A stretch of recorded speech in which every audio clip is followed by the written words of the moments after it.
What's going on, guys? It's been a minute, but we're back, locked in the clutch. And today, it's a very good day. A little bit under construction, but today we're going to be going over Njpw'S King of Pro Wrestling event. And we've got another special guest today. We've got Ruben Bowlby. I'll be over here off camera. You can't see him, but questions. he's here. As change is falling out of my pocket. You might hear that clean. But I thought that was your phone. You know our phones, sometimes when you get the text alert, it sounds like the coin dropping, or like a bottle top going off. Yeah, I thought that was true. your phone. It wasn't my phone. It's just legitimately like, pennies, quarters, and dimes, nickels falling out of my pocket. So, yeah. So, but anyways, thank you for joining us today. And I am excited about this event. So, Njpw'S King of Pro Wrestling event started last week, and I know it's a little bit of late coverage, but it's an annual event, and there were a lot of matches I was excited about. A lot of surprises today. The first I wanted to go over was LIJ's newest pareja. His name is Shingo Takagi, if I'm pronouncing that correctly. I was a little, scared of a new member for LIJ, to be honest, but honestly, watching this guy in the tag match versus Chaos, I like it. I like him. I mean, it's going to take me a little bit more time. He's from Dragon's Gate, I believe. He was a freelance, yeah, definitely one of the, what do you call that? Free agent. Yeah, exactly. He was a free agent from Dragon's Gate, a wrestling company in Japan. So it looks like Njpw picked him up, and he's the newest member, the newest pareja of Los Ingobernables de Japón. So I am excited. His finisher was great. He seemed like he had a great presence in the ring. He seemed like he knew what he was doing. And I can't wait to have more of an experience with watching his matches. So I will definitely look forward to that. But what is the next thing we have on our list? So King of Pro Wrestling, you just covered Shingo Takagi. Takagi. Yeah. Newest pareja. Yes. LIJ. Oh, yeah. So we'll be moving on to Evil versus Sabre and Zack Jr. Okay, so, yeah, Evil versus the Octopus, as I like to call it. He's from Britain. He has a fantastic style. He does joint manipulation. If you don't know much about Zack Sabre Jr., I really enjoy his style, his submission-based kind of European style, and I was excited to see what he was going to do versus E-Bill. They say they don't, in Japan they say E-Bill typically instead of Evil, but I just will keep saying it. I'll say the American. I'm American, so I'll just say it that way. Evil. So, we didn't get to see it. Why didn't we get to see this match? Because Chris Jericho is back with the Intercontinental title, the IWGP Intercontinental Championship. Chris Jericho jumps Evil with the back, from the back, behind, typical Njpw Jericho type. Come back. He jumped him, gives him the code breaker, beats him up to where Evil cannot continue his match, or even begin his match with Zack Sabre Jr. So honestly, it was a special singles match that I was personally excited to see, and hopefully they're doing a slow build for Evil because they've really been crapping on him lately, and it hasn't been a banner year for LIJ to begin with. Maybe, I don't know, one instance or so. I mean, I guess Hiromu had a pretty good year besides him getting injured. Yeah. But I must say, I was a little disappointed. So I think we're going to get Evil versus Chris Jericho. I don't know how that match is going to go. I don't know how their styles. I don't know. I don't know really what to think about that. I'm just going to wait and see. And we'll just have to take it as it comes. So I'm just going to leave that there. What is next on our list? The Villain, Marty Scurll versus Kushida. Oh, yeah. So, okay. IWGP Junior Heavyweight Championship. Okay. Oh, okay. So, I thought this match could have been... I really liked it. I did. But, alright. Just one instance, I just felt like they were leaving some stuff out, and maybe it was purposeful in this match. Notable mentions in this match. Kushida's hip toss into cross arm breaker. Marty Scurll able to get the crossface chicken wing out of various, various maneuvers, like a vertical suplex into it, or I don't know. Their ground game was fantastic. Their stand-up switches were on point. I just wanted more out of it. I felt like they could have went a little more. Usually for IWGP Junior Heavyweight Championship matches, they usually go completely all out. I felt like they just left a little bit out. I don't know if someone was maybe injured or just not feeling that well. I really enjoyed the match, and I'm glad Kushida is back to being IWGP Junior Heavyweight Champion for the 6th time. I know he's been at that mountain. I honestly think that Kushida could probably do a little bit more outside of that division. Personally, I feel like just being there would keep him kind of freaking stale, and we don't want someone to be stale. That's not what we're asking for here. You want entertainment. You want entertainment, and I hope Kushida could provide that. I want to be entertained. Okay. In watching this, I was, but I just felt like they were like leaving something out, leaving some components out. Marty Scurll is a very charismatic character. Kushida is very loyal, and he's very dependable and accountable as a professional wrestler. And so moving from that, so we have new Kushida, hitting the Back to the Future kind of finisher, and then also a double Back to the Future, and then getting the 3. So moving on from that, so we have a new IWGP champion. And so moving on from that, what is our next order of freaking business? Tanahashi versus the Switchblade Jay White for the right to main event Wrestle Kingdom. Sounds like an important match. Yes, it was an important match. Tanahashi has been through many trials and tribulations, only for the short period amount of time that I have been watching Njpw for the past, 2-ish, over close to 3 years, maybe 2-ish years or so. I guess I called him in his kind of down period, but I've done my little bit of research, and it seems like he's come back from a lot of injuries, and I really wasn't the biggest fan of Tana. But now I'm like this, after his match with Okada, I am all on team freaking Hashi. Yeah, I said it. Watch your cats. But a few people get that reference. The ones who know will know. The ones who know will know. So, Switchblade aligning himself with Ghetto, yes.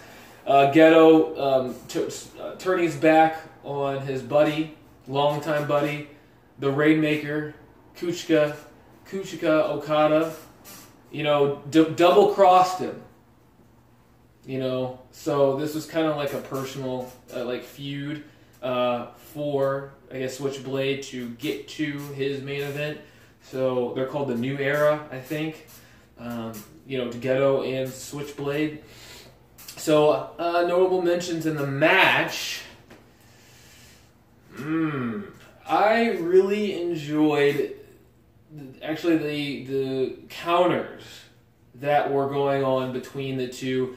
Like, they knew each other very well. I mean, they fought each other and wrestled each other a handful of times now. So, that showed building on previous matches. The storytelling doesn't end. It seems like it's always an open book within JPW, and that's what I love. The stand-up switches, Tanahashi gathering sympathy from the crowd. That's a thing that Shawn Michaels, as I've stated before, does so well. and I know he's coming out of retirement, but that's for another time. But, Gedo getting involved in the match with some brass knucks. Looks like Tanahashi was able to overcome those odds, and I believe this is the first time that I've seen that the briefcase was, from what I've experienced, the briefcase being defended twice before Wrestle Kingdom. It might have had before, but this is the first time that I've experienced it. So the high fly flow to the outside, he's got to pull that off. The twist and shout, I believe is called it, the front lock, twisting neck breaker that he pulls off is, solid, kind of turning it into that three consecutive, putting him in a three consecutive type manner, which is brilliant. I don't think he did that last year. So, Tanahashi, being at 41 years old, is still reinventing himself, which most people don't do. A lot of people just coast. And I'm not going to get into the WWE again about coasting. So I'm just going to stick on Not again. Excuse me? Learned your lesson, huh? Yeah, I did. Nobody listens to you. They're just they still tune into the WWE despite all of your arguments. Once we get more, people listening, people that are continuously locked in the clutch, they know. The people who know. The people who... And the people who don't. Tis what it is, man. It is what it is. Ain't a thing but a... chicken wing. Good. Look at this. We can't see him, but... Metaphysically, look at me. Think about what I might look like. Alright, now back to the show. Okay, back to the show. Metaphysics aside, which is a very interesting subject. But we gotta get back to wrestling. We gotta get back to the friggin' wrestling, alright? Friggin' metaphysics. But anyways, alright, so back to the Tanahashi Switchblade match. Gedo getting involved, being cut short by Tana, and also what else is happening here? It's got a couple twist and shouts. The dragon screws from the outside, through the ropes were fantastic. He's just Tanahashi. He's just he knows how to gear it up. He knows about. You can tell he's a wrestling savant in a way. Maybe not so much as his matches aren't so hard hitting and colorful from the bell to bell. But there's just something, as I've been watching, something very intelligent about his wrestling.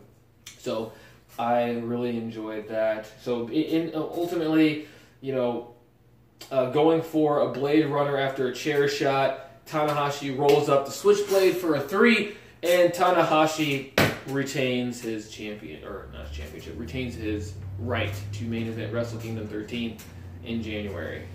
So I'm happy about it. But January, that'll be a different year. It will be. What will change? New year, new you, right? Yeah. New year, new wrestling. So we're January. Yeah. You're back to the metaphysics.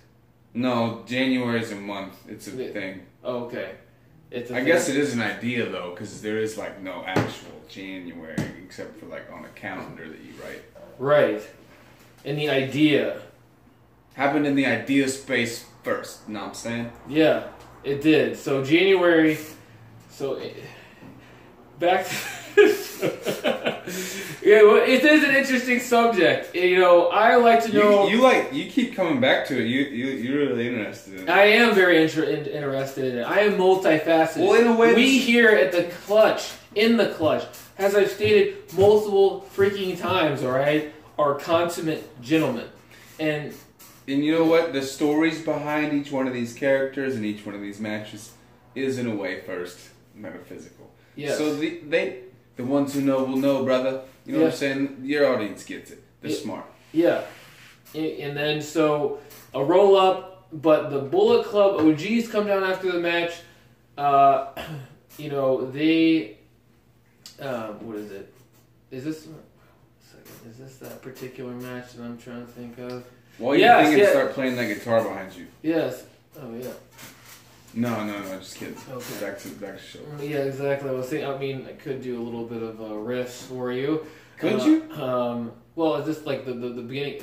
That's an acoustic, but focusing here, it's hard for me. I try to multitask. People, just give me a freaking break, all right? Anyways, I think it's entertaining. They want to be entertaining. They're just like, you know, they love to be, like I said, they love to be engaged. I love to be engaged with them. That's why we are here. So, the ending of the match, the Bullet Club. I think Ghetto. That's right, Ghetto. I think somehow Okada comes down to the ring and is surrounded by the Bullet Club OGs, and they inadvertently attack Kazuchika Okada. And so the Switchblade is outside, kind of feigning ignorance to the situation. And then they attack Okada for some odd reason, and then ultimately see that